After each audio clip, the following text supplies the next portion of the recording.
everybody. Welcome to the House of Lunacy, also known as It Came From GenX. All three of the fellas in the house tonight, sporting colors. If you would, it is Football Thursday in the NFL. I am Keith Porter along with Brian Fisher, Michael Skinner, known as Porterhouse Fishbone and Skinbone. What is going on, fellas? Yeah, that means you guys. I'm waiting for him, and he's waiting for me, I think. Yeah, I know. Stop being polite, okay? Cut him off. I gotcha. Things are going well. I appreciate you guys holding down the fort last week. Unfortunate passing in Marcy's family we had to deal with, and we put her to rest on Friday last week, and family's doing okay. Everybody's well, and it's a new week. Wake That's up alive. Good. Thank the good Lord every day for that. So that's good, but you don't ever have to thank us for that. We are about family first. We are family, so that wasn't even a thought. Fish and I held the fort down pretty good, but we certainly missed you. Well, yeah, I missed you. Fish didn't. He made it a point to say that, but I did. I missed you. I don't know why, but I did. Fishbone, what's going on, man? Hey, how are you, man? So I've last Monday, Keith. I mean, I was still getting over COVID, so yes. I'm okay now. Continue to get better. I still a little slight lingering and stuff, but I'm back out in public. No adverse reactions or symptoms and stuff like that. And last Saturday, we celebrated our 1-year anniversary of my other podcast, Convincing Idiots at Ignite Brewing Company. So that was a great time down there. So a lot of fun, good support. So overall, good week, good weekend. So good. How are you, sir? Glad to hear. I'm doing pretty good. It's been a rough week for me. Lost a friend. He was a phenomenal drummer, someone I looked up to. He meant a lot to me in my career coming up. We spent a lot of time hanging out together, and he passed away the other night. I'm still pretty in shock over that, but just to send our condolences out to Tim Semmelsberger's family. Real hard stuff. I met him when he played drums for our Timmy Owens in U.S. Metal, and that's a hard one to deal with. But other than that, I'm doing pretty good, guys. We got a lot of great stuff to talk about tonight. It's not that it's a lot; it's just that the quality of it is heavy. So we'll cut the chit chat and kind of move into some stuff. You guys are sporting your Cleveland Browns stuff tonight. That's fine. Go right ahead. You see what I'm wearing, baby? That's right. Coming out of the basement. I ain't wearing Browns, but I'm wearing Mr. Burns. But you got the colors on. I got kind of the colors, yeah. Yes. So. Yep. That's right. That is Burns. Okay. Mr. Burns is Dracula from the Bram Stoker's Dracula. Peyton got this for me a while back, and it's just excellent. Gotcha. Yes, absolutely. Yeah. Okay. You couldn't mistake that for a Pittsburgh Steelers outfit. You know how old they all are. Looks kind of like Ben Roethlisberger. Watch your mouth. Watch your mouth. Okay. Okay, fellas. Thank you to all of our listeners who have been enjoying the show. I know for a fact that we picked up a few this week that they talked to me. They wanted to know. They subscribed even just today. And I just want to say thank you to all of our new listeners. And for those of you who are new, Skinner, our Fisher, is going to tell you where to find us. Yeah, real quick. Thank you, sir. So you might be listening to us on WMVU.org, Global Internet Radio, Mondays from 7 to 8 p.m. Eastern. Just pull up the site, hit play live, and then you'll hear us there every Monday, 7 to 8. You can listen to us whenever you want to for free on your favorite podcast platforms. We're on Apple Podcasts, Google Podcasts, Spotify, now on other platforms as well. So check us out whenever you wish. If you do listen to us on podcast, give us a subscribe and a rating if you're on Apple. Helps others find the show. All show information can be found on our Linktree account. It came from GenX Linktree. Just Google that, find our page, and links to all of our social media accounts are there.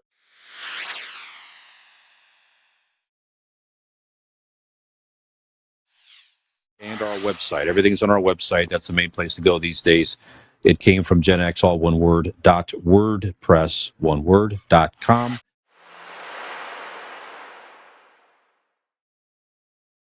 All show information's there, links to everything, all episodes linked there. YouTube videos are linked through there, show information, everything is there. If you are enjoying the show and, want to throw us a couple of bucks to get Keith a new microphone and maybe technology lessons, perhaps, or something like that. We do have a Patreon account. You can find that through our website as well. If you want to throw a couple bucks our way as thank you or whatever. Don't have to do that, but if you do, that's where you go. Thank you so much for your support. Tell a friend and keep on listening. We appreciate it. Thank you. We appreciate it, definitely. Certainly want to say hi to our listeners in Germany and our listeners in Ireland. You are so welcome, and we are excited about you listening to the show. Also, Keith, I want to add, I'm so sorry. We've noticed as well, we've seen a few more listens from the United Kingdom also creeping up a little bit here. So if you're listening to us in the UK, thank you. UK. Yes, we say hello and thank you. That's not the University of Kentucky. Oh no, this is United Kingdom. Okay. So welcome, and I hope you like the show and keep on listening and tell some of our fellow British friends over there. So across the pond, if you will. That's Keith. great. So, well, you guys know me. I'm a proud American, but I'm all about brotherhood, sisterhood. I mean, we're just all people, and absolutely. I'm all about us good ones trying to squash out the bad. So we welcome everybody. We are uniting the globe, Keith. Yes, that's what we're doing. That's what we're trying to do. That's what we're doing. It came from Gen X. This is a show about life through eyes of Gen Xers. We're not here just to make fun of millennials, but we have to laugh at ourselves a little bit and look at the dichotomy between the two. We hope that you really get something out of the show. Hope you laugh, hope you learn, and feel free to get in touch with us and comment, if you will. We don't mind reading anything anyone has to say on the show.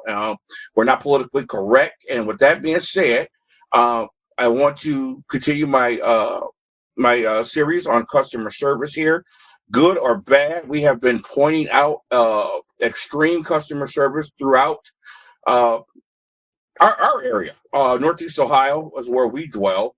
Mm-hmm. But we've come across some extraordinary bad places, some extraordinary good places, and we pointed them out. Tonight, I want to highlight somebody very, very special to me over the last 8 months or so. Her name is Felicia Kelly, a physician's assistant at Family Medical at City Hospital. I only dealt with her through the phone when COVID started. Actually, it's been going on for a year and a half, close to 2 years now, and I never got to meet her.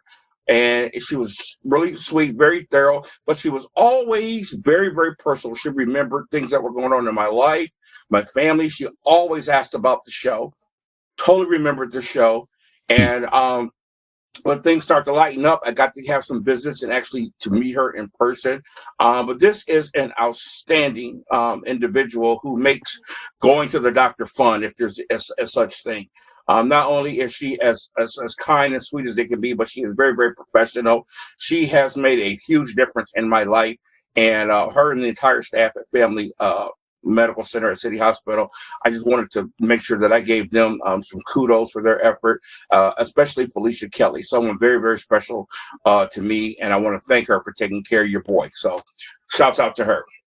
Okay, guys. Wow. It gets heavy tonight a little bit, okay? Skinner, World News, take it away.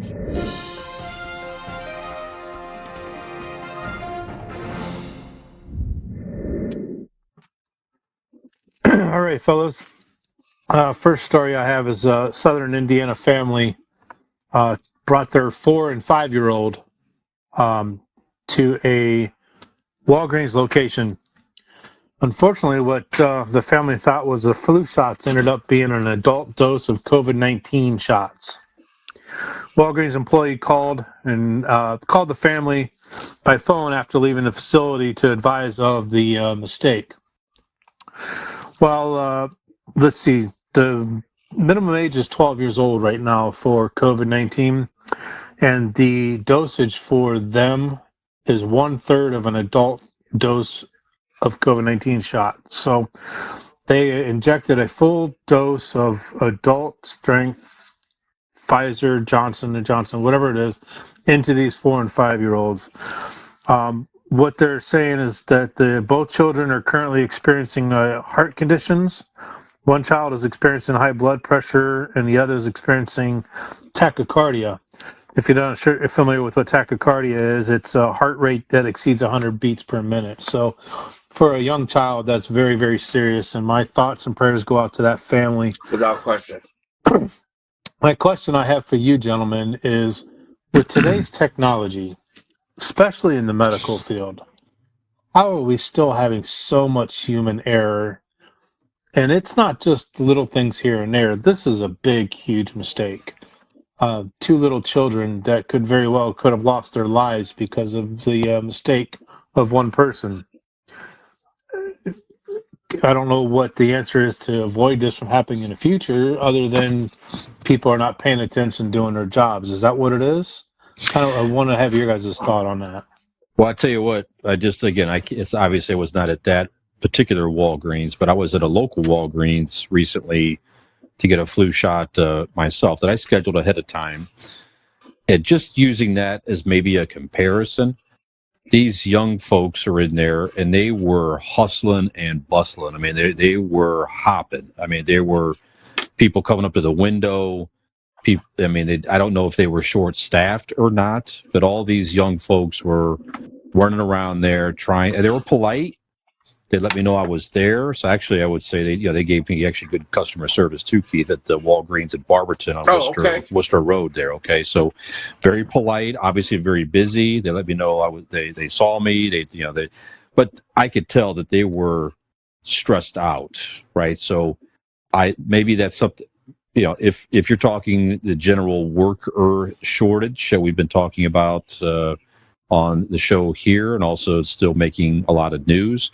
I don't know that's for sure, but I'm sure that perhaps it's a factor and people are just so daggone busy and maybe overworked that if you're not careful, you could have a lapse in, you could be a little careless and make a serious mistake like this. So again, I don't know what's happened there exactly. All I'm saying is that when I compare that small window when I was in Walgreens, even the last couple of times, frankly, it just is folks are clearly running around that store, doing different things, working different areas, and the pharmacy in particular was extremely busy. So maybe it's a factor there too. Keith, what do you think? Yeah. Well, I'm going to put a little bit on both sides of the scale. I have 2 questions. First of all, you don't have to answer right now because I don't know if you even know the answer, Skinner. The first one is, how did they find out? I'm curious how that all came about. And 2, are these they called, parents, right? Skinner, they called, you said, right? They called the parents. The family got called on their way home from the facility. Oh, okay. All right, good. Then told by the Walgreens workers that they made a mistake. Okay, well, good for them for doing that. Yeah. And my second one, are these people anti-vaxxers? Or do they believe in the vaccine or not? I'm curious about that. With that being said, this is one of the reasons I wanted to highlight Felicia Kelly and the staff there. There are certain areas in life where I just feel that there's just the thinnest margin for error. And one is the medical field. Oh, yeah. I think people in that field dealing with people's health, not just their physical health, but dealing with the emotions of people who are sick. You have got to be beyond reproach. You know what I mean? And you can't have a bad attitude, and you can't be careless. I've seen it more and more in our medical field nowadays, and this is just one area where that just cannot happen.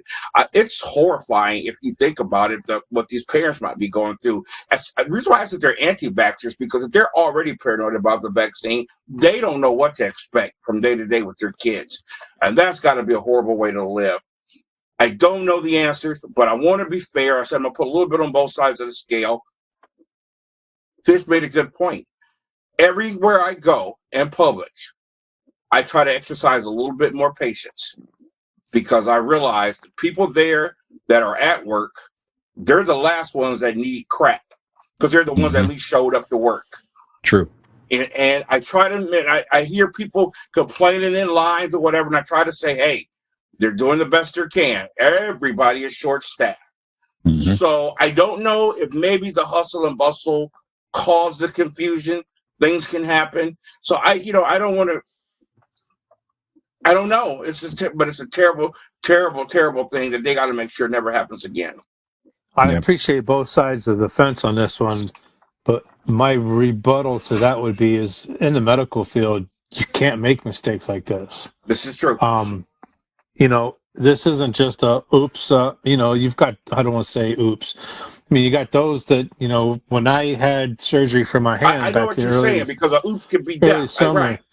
The doctor, before they put me under, said, I'm working on your left hand, correct?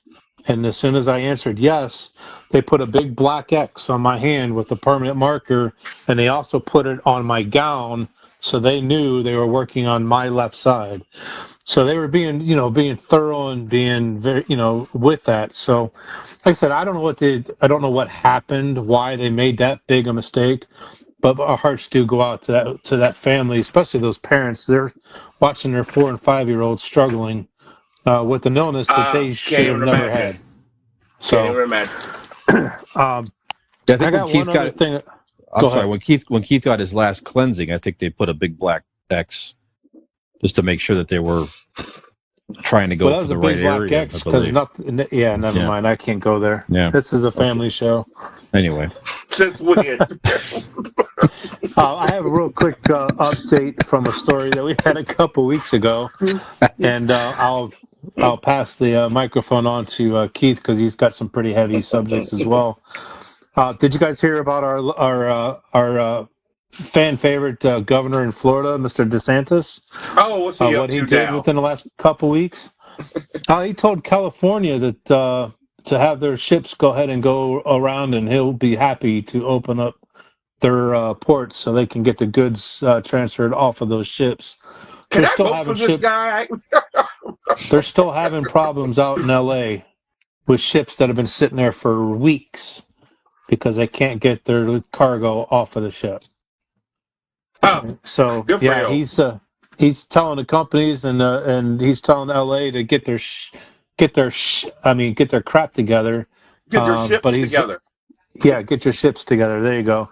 So kudos to him. He's trying to be one of those that is an answer to the problem, not he sounds causing problems. Like a radical, cut through the bull and get to the heart of the problem. I'm really starting to dig this guy, man. Really starting to dig him. Okay. Yeah, so I wanted to give you guys an update on that. I had another story, but we'll save that for another time because I really want to dive into the stories you fellas got coming up.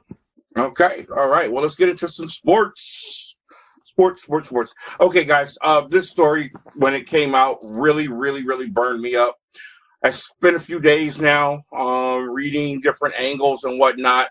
You know me, always wanting to be fair, and I'm still burnt up. So the other night, Aaron Andrews, who we know Aaron Andrews was a sports reporter at ESPN, and she came to fame when she found out she was being spied on at a hotel and won a huge lawsuit. She's loaded, but she's still working, still doing her thing for Fox Sports. Well, the other day she did a report. Let me make sure I get the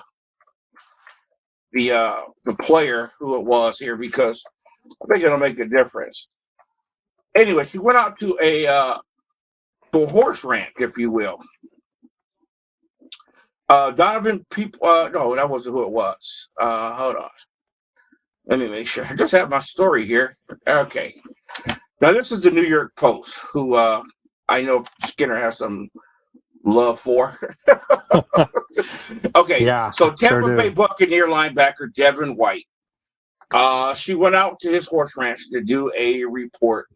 And she, being enthusiastic, dressed the part. She had on a old style cowgirl shirt, if you will, cowboy boots and whatnot. And she did a really nice interview. I enjoyed the interview. It was great. So you know how the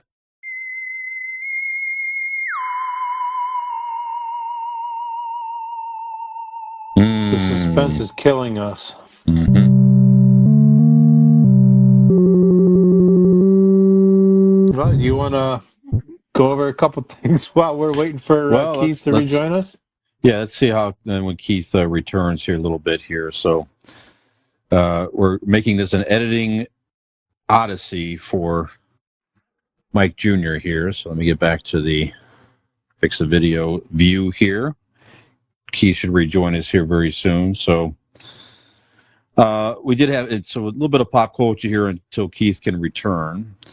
We had an unfortunate death here, Skinner, recently here. Thelma, the Betty Lynn, excuse me, who played the actress Thelma Lou on the Andy Griffith show. So if you watch Andy Griffith, a lot of us grew up watching Andy Griffith reruns. I know I did with Mom. She played Barney Fife's girlfriend on the show. Long life, aged 95, had a brief illness and passed away, I guess, peacefully. So rest in peace, Betty Lynn. Andy Griffith show in general. Again, I know I watched it growing up with Mom. Very wholesome show. One of my favorite shows as a kid growing up there. It just seemed like a very peaceful, kind place to live in a fictional town in North Carolina. It just seemed like, if I could live in a small town like that, it seemed pretty daggone good. So, any thoughts on the Andy Griffith show, Skinner? Oh, I was a huge fan of it growing up. Like you said, we watched the reruns because it was before our time. Mm-hmm. But yeah, wholesome family show. Taught values, taught lessons, life lessons. There's comedy, and anything with Don Knotts is gonna have comedy. Absolutely, that guy was classic. But Andy Griffith, he's one of those guys that everybody that seen him on TV had to like him. I don't know anybody that didn't. There is a town in Mayberry in North Carolina. I went to it's called Aunt Bee's. It's an old diner called Aunt Bee's from the show. Mm-hmm. And real cool place, very southern, great food. Had pictures of Aunt Bee all over the place. Yeah, I'm a huge fan of the show, huge fan of Andy Griffith, and rest in peace, Thelma Lou. Absolutely. So, all right. So Keith is trying to rejoin. Let me tell him that I did resend a link. Let's see. So. Yeah, I was going to just say with some technical difficulties. Yeah. So we'll see if we can get Keith back on here. All right. So we resent the link. We'll see what happens. And we'll keep going with the flow. So there we go. So Superman is making the news here. Now we know, so we talked last week about Superman's son, John Kent, coming out as bisexual. Superman is making more news. Really? We know Superman's mission statement had been for many, many years that he fights for truth, justice, and the American way, Skinner. They're changing that up in DC Comics. His new mission statement, truth, justice, and for a better tomorrow. Truth, justice, and a better tomorrow. Excuse me, not for a better tomorrow. So in a press statement, the company said the decision is meant to better reflect the storylines that we're telling across DC and to honor Superman's incredible legacy of over 80 years of building a better world. In reality, Superman has followed several mantras over the decades, all of which involve variations on truth and justice as central to the iconic superhero's identity. So moving away from the American way, since it's sort of fallen out of favor a little bit to say, fighting for the American way. So I don't know. Any thoughts on, is it un-American for Superman not to be fighting for the American way, or is it just, he's fighting for a better tomorrow, which is more of a broad statement, a broad mission statement, not only for America, but maybe for the world? Any thoughts on this, or could you not care less? I can look at it two ways. Is the American way so far out there that they want to segregate themselves from that? Mm-hmm. And then secondly would be a better way for the future. I don't know what the answer is. There needs to be a better way for the future, because certainly I don't like the way society is today or where it's going. But there's still the American way. I don't understand how they can get away from that.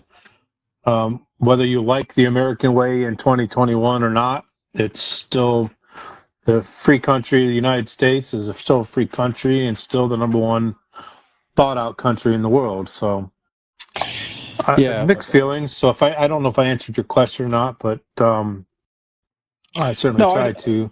No, I think so. It's just it's maybe they're speaking a little bit more of, like you say, maybe the current American way. Yeah, there's a lot of opportunities in America with how we treat each other, and I don't know. So I think maybe that's one reason. Maybe they're moving away from that and want to build a better tomorrow and make things better in the future.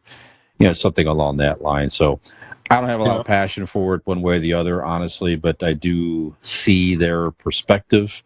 And certainly just simply saying he's trying to build a better tomorrow it doesn't bother me at all personally. So I don't know, but just interesting to see the continuing evolution of Superman and his character and characters, his family and all that in the comics. So I don't know. So, okay. On a lighter note with comics, new trailer for the Batman movie with Robert Pattinson came out recently. I was not thrilled to hear that I'm nothing against the actor. I just had a hard time trying to envision him as Bruce Wayne and that character. But I got to tell you, every time I see a new trailer, and this new one, especially, I am more and more intrigued for this movie. So it tells the story of, I think, the Batman's first or second year when he's out fighting crime. I think they sort of said this is sort of going to take a place in a different, it may not be an R Batman universe, if you will, but it's a Batman story, a Batman universe. He does fight the Penguin and some of the well-known characters in this, but I don't know. I'm interested. I think I'm going to, again, it was lukewarm at first, but seeing this, definitely intriguing. Have you seen these trailers? Are you interested? Do you not care anything about the Batman movie coming? I think it comes out in 2022. I haven't seen the trailers, but I'm definitely interested to see where they're going to go with this one. Okay. I've seen all the Batman movies from the beginning, and my favorite, I have to say, is Dark Knight series. I thought Christian Bale was absolutely perfect for the part. And then, oh man, the Joker. Oh, I'm sorry. Rest in peace, my man. Heath Ledger. Heath Ledger. Yes. There's never going to be another Joker like Heath Ledger was. Right. The guy was absolutely phenomenal, and the stories were great. So yeah, I'm not going to miss this. I'm going to have to watch the trailers, and I will definitely. Maybe that'll be a night that you and I go out to the Highland Theater and go watch it. Because that's definitely going to be one that I'm going to see. Absolutely. Okay, very good. Yeah, check it out when you get a chance. The Batman trailer. Mm-hmm. Okay. Yeah, I had a thing about Dave Chappelle. We'll wait till we get Keith back on the line to talk about that a little bit here. Do you watch the America's Got Talent show, Skinner? Do you watch any of those? Used to watch it with Ashley, but I haven't watched it in a couple of years now. Okay. Yeah, we had a poor guy that there's a new America's Got Talent Extreme. Every time I see some of these stunt performers on the show, some of these guys at least appear that they're pretty close to getting seriously hurt. Some guy did get hurt and had to undergo surgery and remained in critical condition in the trauma ward. He got hurt on the show, so they paused the shooting of America's Got Talent Extreme. He's okay. I think he's going to recover and all of that, but it's kind of a scary recent experience. So he He was strapped in a straitjacket, suspended in the air with 2 cars on each side of him, rigged to crash into each other. And he freed and hooked himself, but he fell onto the airbag below. The timing was off, and he was sandwiched between the vehicles, and it set off a rigged explosive. So he's lucky to get out of there alive, it sounds like. So I don't know. So I guess the question is that just, part of the risk you take? Should these guys be on these shows taking risks like that? Should these shows encourage stunt performers like that? Or it's just sort of, comes with the territory if you're going to put yourself out there at risk, that sometimes these things can happen like that. So any thoughts on stunts on these live shows? Kind of harken me back to Evel Knievel a little bit there from our we were kids and everything like that. So go ahead. I think there's always going to be a market for that kind of stuff. Magicians, stunts, stunt guys and stunt gals. I don't see that ever going away.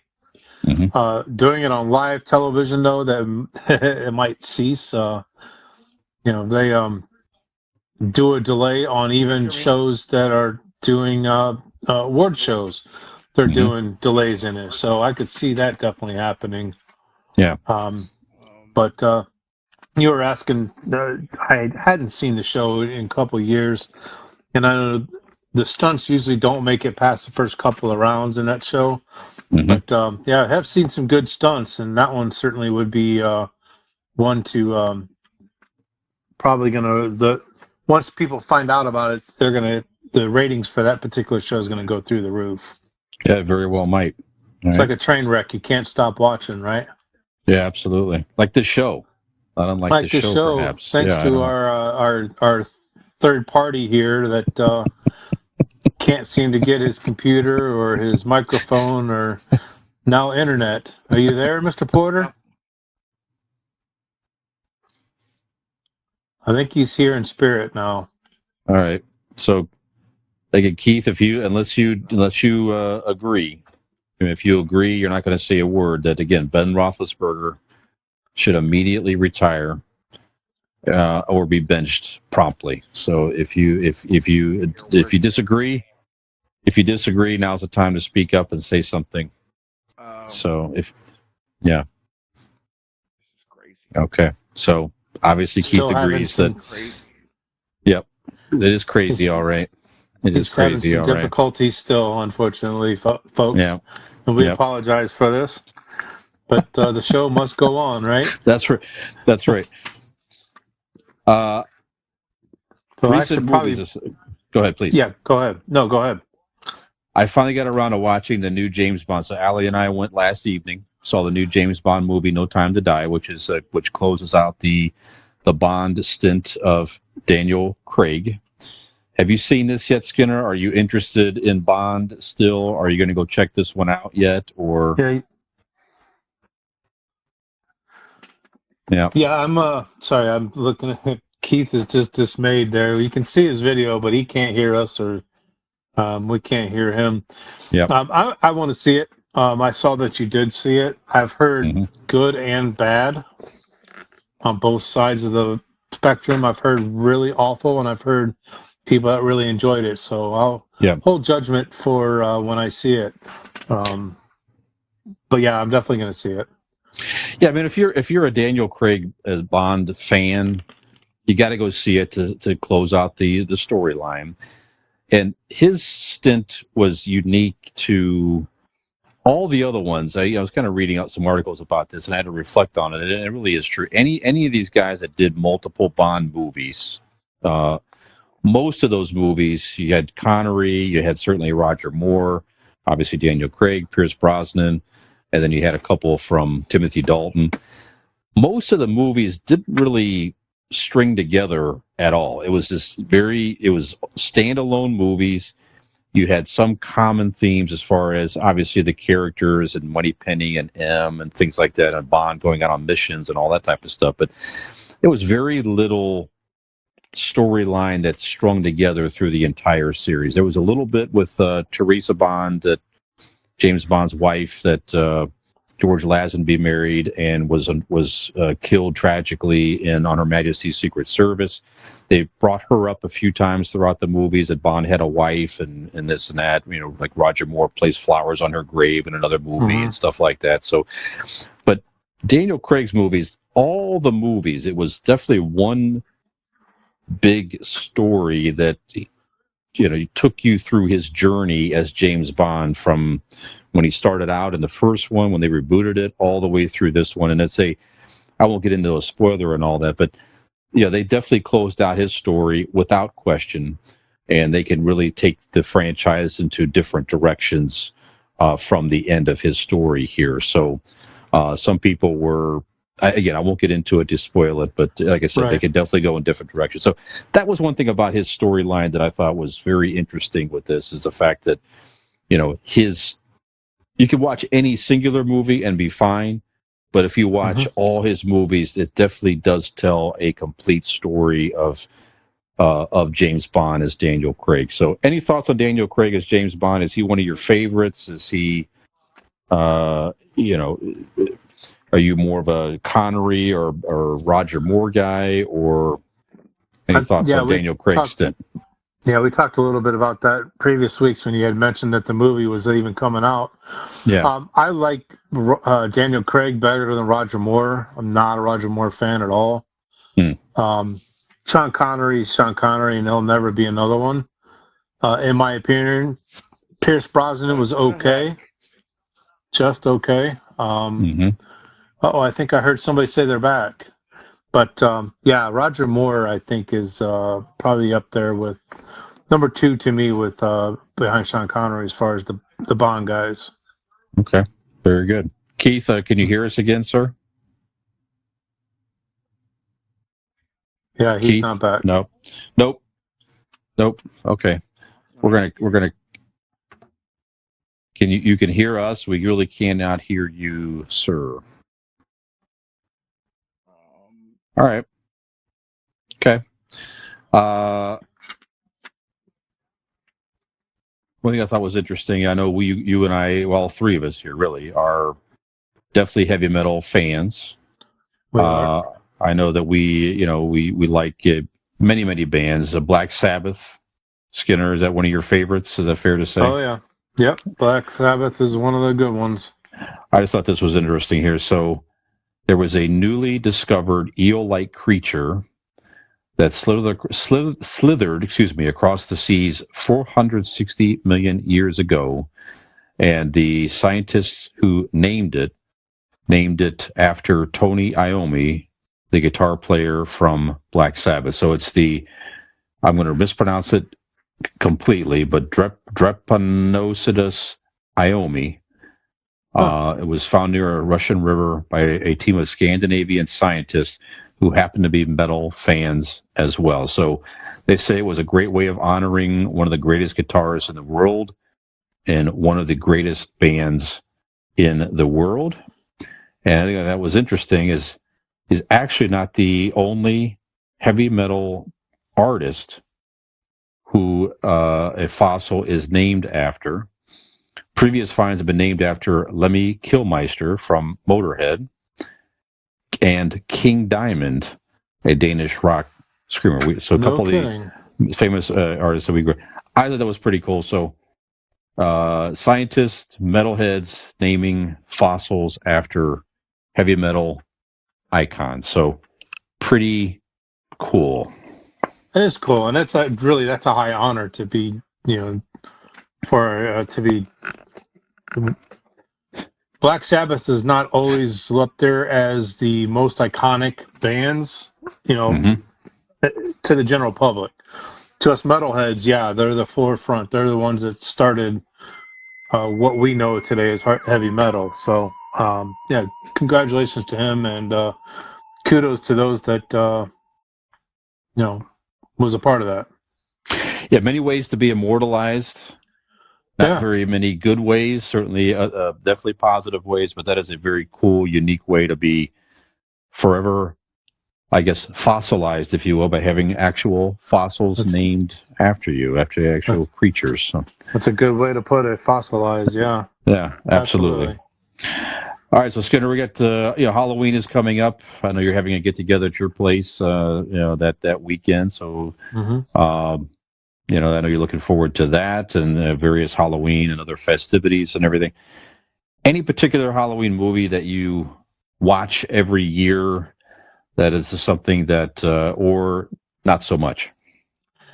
No, not really. I like the Halloween series. I see that the Halloween Dies is coming out, and our producer extraordinaire, who happens to be my son, Mm-hmm. said he loved it. So, have you seen it? You plan on seeing it? I've not seen Kind Halloween. of throw it back at you. No, that's all right. This is the Halloween Dies is next year. This is that completes the trilogy, the new trilogy of Jamie Lee Curtis. This one's Halloween Kills. Yeah. That just came out on the 16th in theaters and streaming on Peacock Premium. You can watch it there.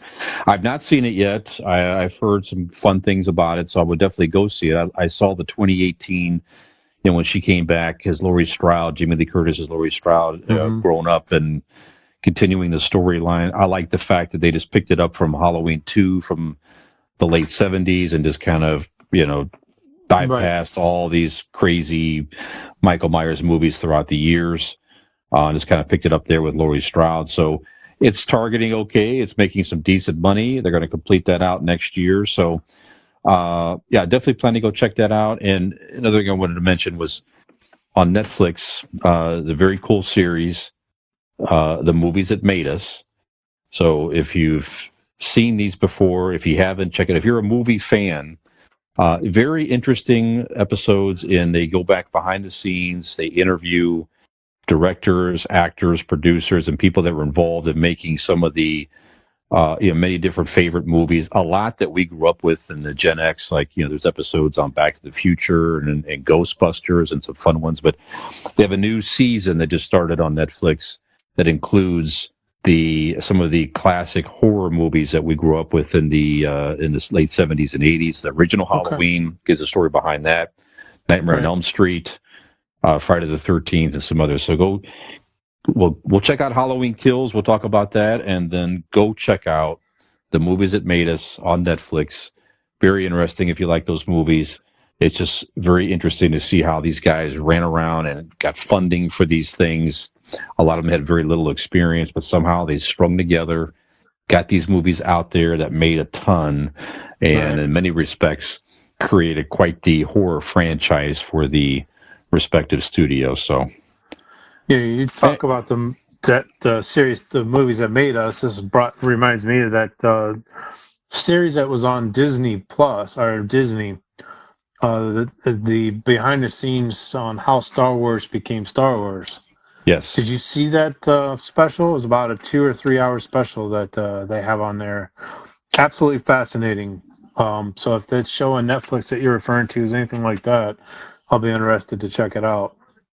I don't think I've seen that one. I will definitely go look for that. I did see some of the behind the scenes of The Mandalorian that's on there as well. Mm-hmm. Those are very good too. But yeah, I'm just a big fan of all that stuff there. It's just what folks have to go through to get some of these movies out there is really, pretty incredible story. So the great thing about Star Wars is, that he had all three stories written, but when they made the first movie, the play script, he only did it on New Hope, and that was it. He had the other two back in his pocket because he knew if it takes off, which it did, that he's going to make some serious money because he funded the first one pretty much all to himself. I think it was Paramount. I'm trying to remember which one it was that backed out halfway through the taping of the production of the first movie. So if I find the actual show that I'm referring to, I'll certainly send that out, and maybe next week's show I'll announce that as well. But it was a really cool. If you're a Star Wars fan like we are, especially from the early trilogies, it's definitely something to watch. It gives you a whole new perspective on the Star Wars product. Okay, yeah, very good. Definitely check that out. All right. Well, it looks like Mr. Porter is just not going to be able to reconnect with us. Unfortunately. Skinner, so Yeah, so I know we had a couple interesting topics here that we'll save until next week when we can reconvene. Hopefully, we have less technical difficulties. So Yeah, let's hope. Yeah, because I haven't even announced my technical difficulty. The audio was not recording for the first 12 minutes of our show. So our producer, which we shout out Michael Skinner Jr., thank you for all you do. He's yes, going to have fun with us in this show this week, trying to make this thing sound the way he normally makes it sound. Another shout out to Gustavus Dominic from WMVU. And all them folks at that radio station, internet radio, and to our families, most importantly, that put up with our shenanigans while we do this. It's something I look forward to every week, and missing last week was tough. Tough for the reasons, but I couldn't be anywhere else but by the side with the family with the loss of Pam. She was a stage 4 breast cancer survivor of 15 Oh, wow. years. Hmm. She had cancer in both her breasts and beat it. Wow. Unfortunately, this time around, cancer kicked her butt. And I'm not trying to make light of it by any means. She ended up having stage 4 bladder cancer that ended up getting into her pelvic area, into the bone. That's terrible. And don't know how long she's been dealing with that. They just diagnosed her with it about 6 to 8 weeks ago. So great thing is she's not in pain anymore, and family took it very well. It was a great ceremony at the celebration of life and all that for her. So, but I don't want to end the show on a bad note by any means, or a sad note. So, what else is going on in the pipeline? Were you able to get Mr. Porter on the podcast for Convincing Idiots? No, weren't able to quite pull that off last week, so we'll schedule that again soon. I wouldn't mind doing that as well. Oh yeah, we'll figure out how to make that happen. I'd love to do it as well. Absolutely, we'll coordinate that, make that happen. So, like I said, we've been doing that show for a year already, and certainly between this show and the football show, a couple years already. I gave Keith a shout out on the live event because he really was the start of all this stuff here for all of us. So I had mentioned that him getting together with Cooper and starting the football show. Then obviously you and I came into that over time, and then kind of got us interested in the podcasting in general. Then it was only on Facebook for a while, and then we evolved to getting it out there on podcast platforms and all that. So yeah, it's been quite the journey over the past couple years with us doing all this stuff here. So, I know we have fun with it. It's a good way for us all to stay connected and just pause for a few minutes and just talk, which has been wonderful. I know for us and all our friendships and everything. So, it doesn't always go our way with technical stuff like tonight, but that's okay. I mean, we'll keep trying and get another episode out there next week. So that's about all I got, sir. If you got nothing else, then we'll just end a little early, and then we'll hook back up with Keith and let him finish up his topics next week. I know we got a couple things he would discuss in the world of sports and some other things in particular. So yeah, he had a couple interesting topics, that's for sure. Yeah, absolutely. So I wanted to talk about the Dave Chappelle special fallout, but I want to wait till we get the three of us together and share some views on that stuff as well. So yeah, we'll end early. We'll get back to the Cleveland Browns game. It's happening right now on the Thursday night football, and get back to it. So you want to take us out, sir, if you don't mind? Go for it. Go ahead and finish her up. Okay, so for the technically departed, I should say, Keith Porter and Michael Skinner here, I am Brian Fisher. Thank you for tuning in to an episode of It Came From GenX. Look for us again next week on YouTube, podcast platforms, and again, WMVU.org. We thank you for your support. Stay safe, strong, and healthy out there, everybody. So tune in next week. Stay strong, Gen X. Thank you.